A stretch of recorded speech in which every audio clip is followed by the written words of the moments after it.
Hi, I'm E.D. Lewis and welcome back to my channel, E.D. Lewis Reviews, back with an all-new nocturnal review. Before we get started, make sure you hit that like and that subscribe button so you'll get notifications on my latest videos, such as this one, and please leave a like and a comment down below in that comment section because I do love reading those comments. Alright, so let me just say this. I'll probably end up saying it again before the calendar year is out. This has been quite a year for vampire books, and we're doing another vampire review. This time, the sequel to Mina and the Undead, Mina and the Slayers by Amy McCaw. Let me just say up front, I loved this book. I mean, I loved the first one too, but I definitely really loved this one as well. I actually read this one, well, at least started it anyway, for the A to Z of horror reading challenge that was being done around Halloween. I got to it rather late, so I didn't complete it until shortly before me recording this video. And which, by the way, that challenge was created and hosted by John at Books of Blood. And so yeah, this is the last read I started for that, and I just got finished with it. And gosh, this book, let me hold off on that stuff. So, okay. So this book picks up a few months after, like 3 months after the events of the first book. We're still in 1995, we're still in New Orleans. It's now almost Halloween, and the book does take place on Halloween and goes just after it. Mina has, pretty much established her, life in New Orleans now. She's going to school, and she's doing a work experience with one of the detectives from the first book, which we get to see both them again, both the police officers from the first book. We get to see many of the characters again, such as Libby and Della and Jared, and we get to meet some new characters as well. And there's, some old enemies, some new enemies, and a group calling themselves the Slayers, such as the title says. So Mina is on this work experience and helping,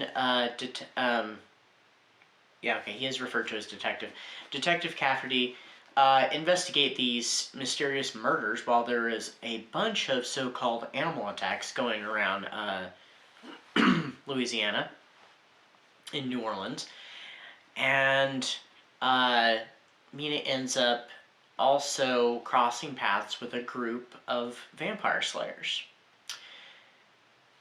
While this is all going on, Mina starts receiving some strange notes from a masked figure.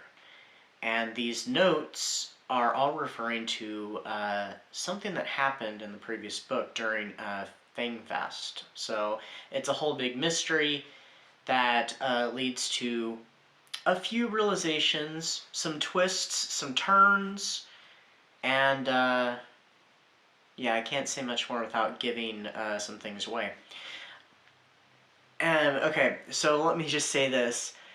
In like the second half of the book, this is not saying anything bad about the first half because the first half was great.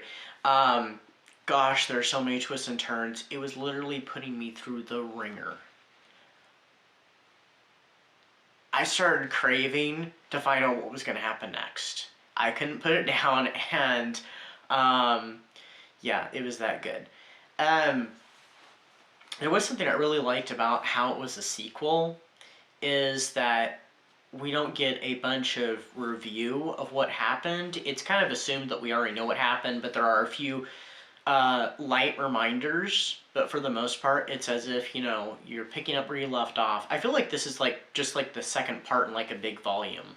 So like the first book was part one of this is all part of just one book, and this was part one, the Undead, part two, the Slayers. Because it really does just pick up, like you never left the world of Mina. That was something I really liked about it. And, yeah, the twists and turns. I cannot say enough about those. It was getting crazy. Because there was sort of like, wait, what? It was kind of that kind of stuff where I kept saying, what? And I'm like, oh my god. that's how nuts the book was getting. So let me go ahead and rate it right now. I gave it 5 pumpkins. I wish there was a little emoji or something, a little thing I could use for steaks, because I would have given it 5 steaks. And this book, you definitely want to have a steak handy. I mean, seriously. So yeah, 5 pumpkins, or jack-o'-lanterns, whatever you want to call them, it definitely deserves it. So, I mean, it's a great book. Definitely check it out. And it's just as beautiful. I mean, this is not the official cover. This is actually the ARC copy cover. But look at it. It's absolutely gorgeous. I love it. The moon, and I love this purple. Now, the official release cover is gorgeous too, by the way. And it resembles very closely the first book. But yeah, and you also get the sprayed pages. So it's still in black. And then at the beginning of each chapter, come on, find one. Here we go. Here. In the first book, we had the lampposts. In this, we have this beautiful fencing and such. And we've got bats. So, I mean, it's another gorgeous book. I mean, they did a great job putting this book together. So, but this is absolutely awesome. Oh! And the breaks during the chapters. Looking for a good spot. The one I just flipped through, it was at the bottom of the page. Looking for one in the middle. There we go, okay. So see, you get this little stake to break in between sections of the chapter. Not every chapter has that. And some chapters have multiple times where that happens. And it's just great. So, absolutely loved it. Another gorgeous book. And I love that it's purple. So, it'd be cool if there was a green one. I mean, clearly this, I will say this is not much of a spoiler. The book is left open for a number 3. So I'm very eager to find out what Mina's going to face next.